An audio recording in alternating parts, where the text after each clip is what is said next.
This time on Animal Airport, Stewart struggles with a pair of vultures. All right, that'd do. Chris comes a bit too close to a Cayman. And then, And some climbing tirers give Ross the runaround.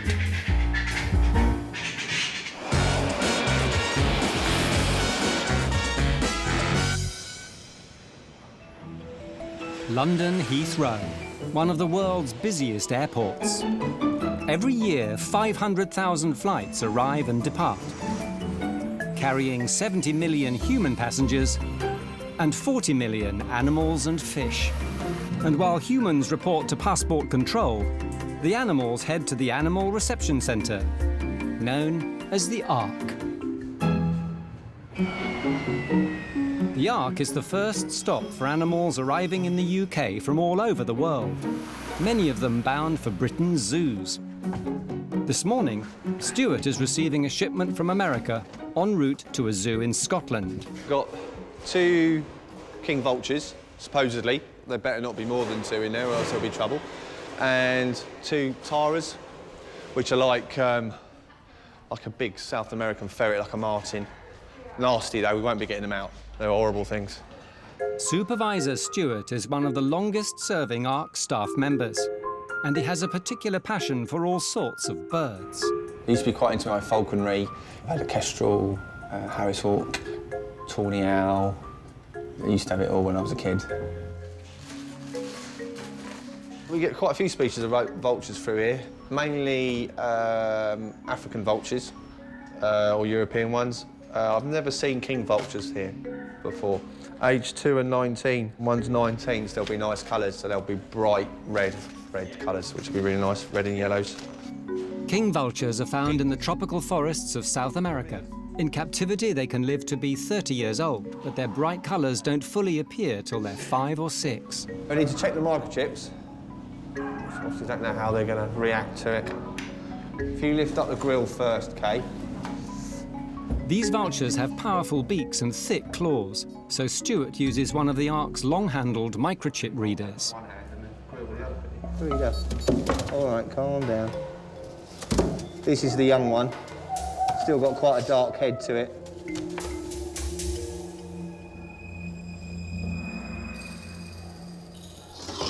All right, that'd do. One microchip found. Stewart can move on to the next vulture. It's always adults are a lot more steady. You're not supposed to stand on a microchip reader. And these are the most, I personally think, the most striking of all vultures, if you can have a pretty vulture. You can tell he's an adult, he's brightly coloured now, he's not like a dark black head like the youngster had. They have a really sharp beak, though, for ripping all the flesh off. They have the bald head with all vultures, exactly the same, so that when they get their head stuck right into the carcass, it doesn't get caught up in all the feathers. But Stewart can't stay with the king vultures all day. He has more work to do. Just would like to have spent more time doing it, but unfortunately, a bit busy. The shipment from Colombia also had 2 tigers. Stewart must check them to make sure they survived the journey unharmed. Hello, little one. Look at you. All right. Just the basic stuff, make sure the animal's in good condition. You know, he could have wounds from travelling, he could be dehydrated, it could be a number of things wrong with him, so we just make sure that everything's OK and is what it says it is on the paperwork. I mean, I know it's a very quick check, but, we still need to check however quick we are. Hello. Stewart's quick check reveals not everything's in order. You've got no food, but I'm not really that concerned about that. Mammals can go quite a while without food. Just the water, a bit worried about. So it could do with some water. The hold's exactly the same as the cabin. Gets, just as dry. But the problem is you're stuck in the box, you don't get a stewardess coming around with you a cup of tea. Oh, it's bone dry. A quick refill solves the problem. Can you hear him? He's already going for the water. So he's poor little fellow who obviously was very thirsty. These guys have probably got another 2-3 hours before the journey to the zoo they're going to. So that's a long time to go out of water when you're this thirsty. Just to be left now, wait until they're cleared by customs. I'll let them settle down a bit and get on with their drinking.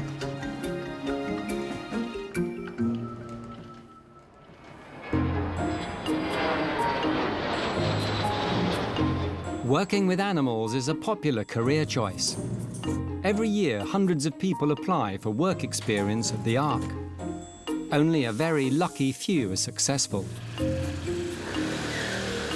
Today, 18-year-old Joe from Essex is starting a 2-week placement. Supervisor Ross is waiting for him to arrive.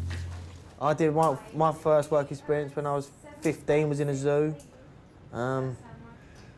And I was smitten, actually, from the first day I did it. And I decided from that point on, animals was probably the career path for me. We try and get work experience students as involved as we can in all the tasks that we do. See, they need to see the good, the bad and the ugly, so they can see if it's for them. You're right. Who are you? I'm Joe. I'm Lisa. Nice to meet you. It's a busy day, so Joe is immediately put to work. You all right, mate? This is Tara.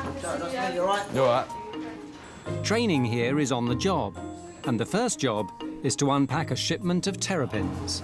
So this is the vehicle bay here, Joe? Yeah. This is where we unload all the animals that come in, we unload them in here. Have you heard of the IATA regulations? No. International Air Transport Association, IATA, live animal regulations, right? It's like the live animal Bible, and it tells us exactly how all live animals should be transported. Turtles, dogs, cats, snakes, killer whales, literally from tiny little snakes through to stuff like that. Right. There's a set regulation for everything. Like how many should be in a box, the size of the box, what the box should be made of, how much ventilation. And where have these ones come from? The US. The US. All these little ones here, they're just going for the pet trade. The regulations state that all of them should be able to touch the bottom of the box. Right. These are slightly overpacked. We'd be looking at taking out 2, possibly 3 of those. So what we'll do is we will tell animal health veterinary laboratory agencies, they're the DEFRA vet that signs this off. So we'll tell them that they need to put on the entry certificate that they're slightly overpacked. One job under his belt, but Joe has still got a lot more to learn. All animals flying into the UK through Heathrow must be cleared by the Ark. Goodbye. Today, Tara is heading airside to check on one of the few that doesn't have to come into the Ark buildings. We're off to Terminal 3 now to check an assistance dog which has come in the cabin. Tara is going to meet a passenger arriving from Los Angeles with an emotional support dog. Some assistance dogs act as people's eyes or ears. Others, like today's arrival, help calm owners who find flying distressing. But you do have quite a lot of people who have animals trained to do certain tasks. I mean, especially for the anxiety with people with fear of flying who have to fly, it is beneficial for their well-being. Tara will go right to the door of the plane to make sure she meets the dog the moment it sets foot in the country. So we'll just take her somewhere else where there's a bit of space and the dog won't be so freaked out by all the noise and travelling up and down, and we'll just chip read her. Hi. Hiya. Waiting for me? If Biscuit the Chihuahua's paperwork checks out, his owner Maggie will be able to take him straight home. He's a celebrity now, There you go. Joe's work experience is designed to give him a taste of the jobs the others have to do every day. Chris is going to introduce him to some of the Ark's more dangerous permanent residents. So I thought we could handle the Cayman. That'd be cool. The Cayman arrived at the Ark a year ago after being seized by customs. While it's waiting to be rehomed, it's used to train new staff in handling dangerous animals. And then, almost got me. It may be small, but it packs a punch. I'll show you catching while we've got him here. Because they're predators, they're isolated mainly at the front and the sides. So we go for the straight in hand approach. Yeah. Okay. Don't be hesitant, all right? Because that's when mistakes happen. Okay. So just go in there. like that, and then support the tail. Right. And lift. Lift it up. And lift it up. He's got quite a lot of muscle in the tail, so he's probably going to... Quite strong. Yeah, he's quite strong. If he doesn't feel like he's moving, but if you relax for a second, Then he'll make his move. Right. And he'll get free. All right. And now for Joe's turn. To give him an extra bit of safety, he's going to use a broom.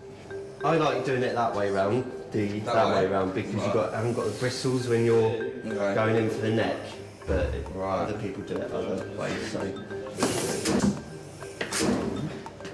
if you come round the back as well, there we go. Top of the head. That's it. That's it. Like that. That's it. And grab him. Quick. That's it. Release the broom and hold up. Like that. There we go. My first Cayman. A good start for Joe, but Chris has something bigger planned. These white-throated monitor lizards have been at the Ark for 5 years. They're more docile than the Cayman, Bigger than you think. but can move fast if threatened.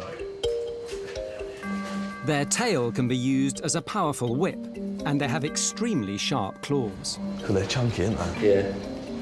So, the first thing to do is restrain the tail. Right. If he's got it in a curved motion, wait for him to swing. Did you grab it in? Yeah, it doesn't seem to be too bothered. That's it. Bring it up. Like that. He's going to try and wriggle out of that. Yeah. He's well cool. Can't put him down, he's heavy. Yeah. A little taster of what's to come for Joe. He seemed to be quite confident. He took what I was saying quite seriously. Maybe he could have asked a few more questions, but apart from that, he seemed pretty good. Fantastic. Thank you for showing me that. No problem. Well done. You did a good job.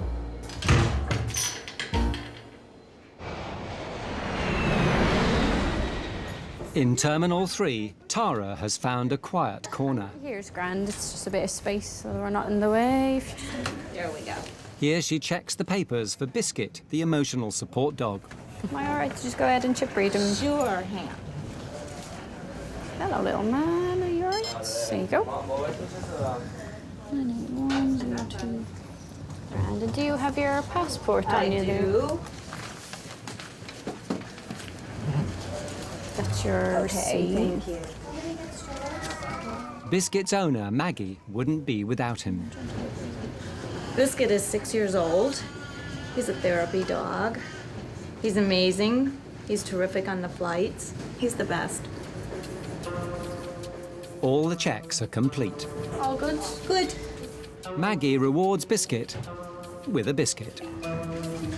There you go. And the pint-sized pooch isn't the only one to get a reward. He's gonna taste it. It's good. Really? Don't worry, you won't bark. Honestly, they're really, I'll show you. Tara's not convinced. It's not bad, is it? They're actually quite sugary, yeah. They're nice. No, it is. They're good. It's like a rusk. While Tara finishes her dog biscuit, Maggie heads off to passport control. Bye. Bye. I ate a dog cookie. Thought it'd be rude not to. She's lovely.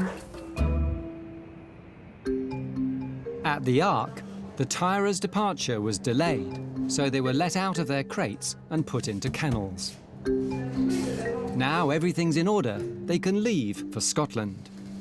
Stewart and Ross have the unenviable task of catching these slippery customers. We'll grab them in the net as quickly as we can. Just get them in the boxes. You see the size of their canines. You don't want to get a bit more. Tyras are members of the weasel family from the tropical forests of Central and South America. They live in burrows, but can swim, climb and leap with great speed and agility. They're clever at getting out because they're used to being in small holes. And what you don't want to do is getting on top of the roof. Oh yeah, exactly, yeah. Catching two sharp-toothed Tyras isn't going to be easy.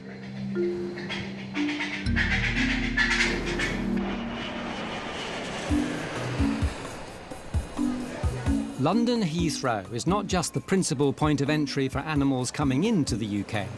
Plenty of animals leave the country too. Animal health officers carry out regular spot inspections at check-in, on the lookout for outbound animals that may be poorly packed. Today, Chris is in Terminal 3. If we see any dogs, we check the containers, so we make sure that the container is the appropriate size for the animal. Make sure it can turn around, sit down, stand up naturally. Water pots is important as well, especially for long-haul flights. And if that's all in order, then they can just go about their business. Chris has been working at Heathrow for 9 years. He normally knows how to sniff out a dog. They might be in kind of like sports holders, something like that. They'll have air holes on the sides, so you kind of get to know what to look for when you're going around the terminals. They might be carrying them on their shoulder, away from other luggage, not on the trolleys, things like that. So it's another telltale sign. And before long, he spotted something. Hi there, sir. How you doing? I'm from the Animal Reception Centre. Yes. I'm just doing a routine check, and I've seen Fair enough. you got a little dog. What would you like to do in your routine check? Just, how's he going on the plane with you, in the cabin, or...? No, my place. He's going home with me. Oh, she's going home? I've got 3 people travelling. Oh, that's all right Not then. me, I'm not not the interested. No, that's fine. All right, thanks very much, sir. And very close by, I've got another dog over there. but once again, he's barking up the wrong tree. That Springer Spaniel, that's for the police, so we don't need to worry about that one either. We're not doing too bad. 2 dogs, but none of my concern.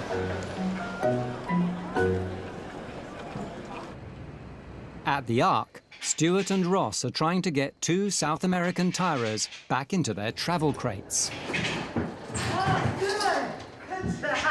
In an attempt to escape, the tirer ran straight into its box, and Stewart's lightning-quick reactions got the door closed. We were boxing up the first one. There was a lot of furniture in the way, which made it quite difficult. This animal's a lot calmer than the other one, so we'll try it. We'll just put some food in the box and see if it makes its own way in there.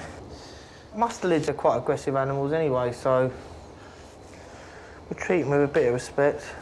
Time for Ross to put his plan into action. Will the bait work? How far in do you chuck it? Yeah, a bit. Don't know how easy going, it's a little bit. But the tricky tirer is too quick. Oh, no. Right. It's back to the nets. What's your ad, Stewie? Yeah. Oh! Ah! Oh! I haven't got a net, Stewie. Ah! This tirer is a lot trickier than Ross thought.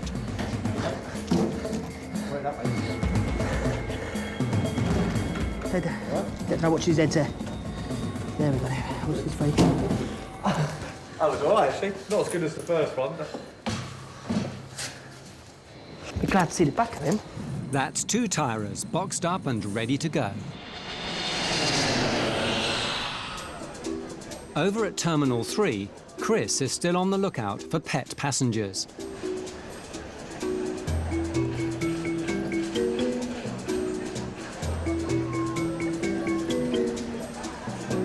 Perhaps it's time to call it a day.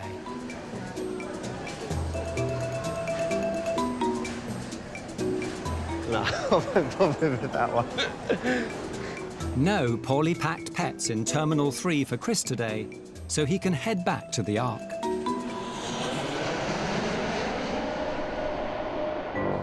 In the Birdwing, Stewart and Ross have moved on to the king vultures.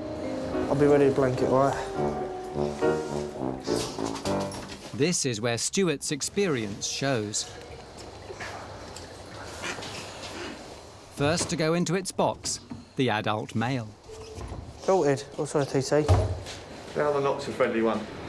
In the wild, this young vulture would feed on carrion, so it has a hooked beak, sharp enough to rip meat from a carcass or flesh from an unwary handler. This one tends to batter around the cage a bit. Stewart uses a blanket to prevent any injury to the bird or himself. So, man, yeah.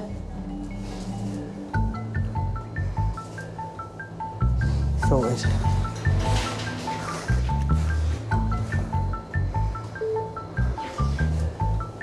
After a bit of a flap, all the animals are in their boxes and ready for their onward journey. Time for Joe to step in and clean up. The vultures were quite cool. They're quite ugly, but in a cute way. Yeah, they're quite interesting. This is what the whole week's going to be like. It's going to be amazing. Most of the incoming animals are scheduled arrivals at the Ark, but sometimes crates can come in unannounced. Animal Health Officer Mel is checking an unexpected shipment of lowland streaked tenrecs. They're in transit between South Africa and the Czech Republic. So basically just going to go have a look at their boxes, check their welfare, top up, well, give them fresh water and give them food. 25-year-old Mel is from Belfast. She's been working at the Animal Reception Centre for the past 3 years. I go to work every day and it's different. I couldn't work in an office because I'd kill someone. I'd get really, really, really bored. I get to see lots of different cool animals and I do generally enjoy my job. Mel must make sure that all the tenrecs are accounted for. It sounds simple. No? I need a torch because I think some of them have got 2 in. But the task isn't as straightforward as it looks. God knows how many are in there, they're all asleep. In the wild, tenrecs live on a diet of earthworms and other tasty invertebrates. Here at the Ark, it's no different.